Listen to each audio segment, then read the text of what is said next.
I've always been a light sleeper, but that Tuesday night, I decided to fake it. Sarah thought I was deep in slumber when her phone buzzed at 11:47 p.m. Through barely open eyes, I watched her slip out of bed with the stealth of someone who'd done this before. The hardwood floor creaked under her bare feet as she tiptoed to our walk-in closet, closing the door behind her with surgical precision. My heart hammered against my ribs as I strained to hear her muffled voice through the thin walls. For 3 months, I'd noticed the changes. The way she'd guard her phone like a state secret. How she'd started working late more frequently. The new perfume that wasn't for me. The distant look in her eyes during dinner conversations that used to flow like wine. I'd convinced myself it was work stress. Sarah had recently been promoted to senior marketing director, and the pressure was immense. But lying there in our king-sized bed, surrounded by the life we'd built together over 8 years of marriage, I knew I was about to discover something that would shatter my carefully constructed denial. The closet door was slightly ajar, and fragments of her conversation drifted toward me like poison in the air. "Can't keep doing this," she whispered urgently. "He's getting suspicious." My blood turned to ice water in my veins. Every instinct screamed at me to burst through that door and demand answers, but something deeper held me frozen. The terrifying certainty that once I heard the truth, there would be no going back. I closed my eyes tighter and prepared myself for the end of everything I thought I knew about my life. I know, but Michael doesn't suspect anything yet. My own name spoken like a curse word from my wife's lips. The woman who'd promised to love me through sickness and health was discussing me like I was an obstacle to be navigated around. I bit down on my tongue to keep from making a sound, tasting copper and betrayal in equal measure.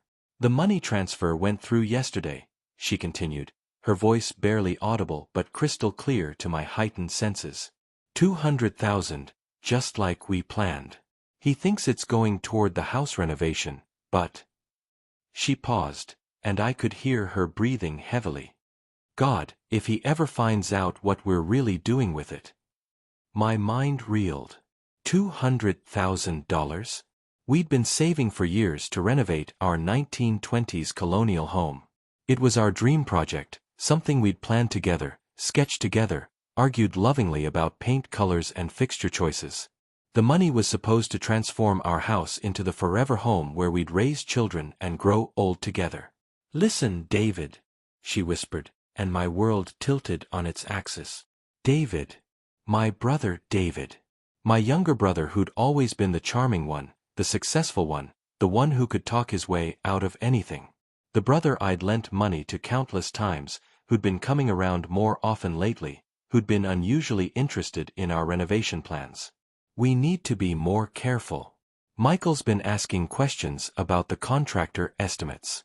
He wanted to see the invoices yesterday, and I had to make up some excuse about them being at the office." Her voice cracked slightly. "I hate lying to him. He's a good man, David. He doesn't deserve this." But apparently, I didn't deserve the truth either. The conversation continued for another 20 minutes that felt like 20 years. Each word was a nail in the coffin of my marriage, my family, my entire understanding of reality. Sarah and David weren't just having an affair. They were systematically stealing from me, planning something that required a massive amount of money and elaborate deception. "The property in Costa Rica is perfect," Sarah whispered. "Remote enough that no one will find us, but developed enough that we can live comfortably. The real estate agent says we can close within 2 weeks if we wire the full amount." Costa Rica. They were planning to disappear together with my life savings, leaving me with what? Debt? Humiliation. A half-renovated house and a shattered heart? "I've already submitted my resignation letter," she continued. "It's dated for next Friday. I told them it was a family emergency, that I needed to care for my sick mother in Seattle. That gives us the perfect cover story for Michael. The sick mother story.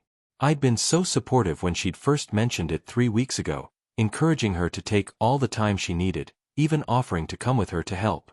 She'd insisted she needed to handle it alone, that I should stay and manage the renovation project. Now I understood why. What about the divorce papers? David's voice was faint through the phone, but I caught enough to make my stomach lurch. Already filed, but not served yet. My lawyer says we should wait until after we're settled. That way, Michael can't freeze any assets or complicate things legally. By the time he realizes what's happened, we'll be long gone. I lay there in our bed, surrounded by photos of our wedding day, our honeymoon in Italy, Christmas mornings filled with laughter and love, and realized that while I'd been living in our marriage, Sarah had been methodically planning its destruction. Every kiss goodnight had been a lie. Every "I love you" had been a performance. The next morning, I watched Sarah make coffee and toast like she had 1,000 times before, but now every gesture seemed calculated, every smile a mask. She kissed my cheek before leaving for work, a work she'd already quit, and told me she loved me with the same lips that had been planning my betrayal just hours earlier. I called in sick to my job at the engineering firm and spent the day becoming a detective in my own life. Sarah's laptop was password protected, but I knew her well enough to guess, our wedding date combined with our dog's name. The same password she'd used for everything for years, because she'd always said she trusted me completely. The irony was suffocating. Her email revealed months of planning. Flight confirmations to San Jose for next Tuesday. Correspondence with a real estate agent named Carlos Mendoza about a beachfront property. Bank statements showing systematic transfers from our joint accounts to an offshore account I'd never heard of. David's involvement was everywhere. He'd been the one scouting properties, setting up the financial infrastructure, even researching Costa Rica's extradition laws. But the most devastating discovery was a folder labeled, Michael, Contingency Plans.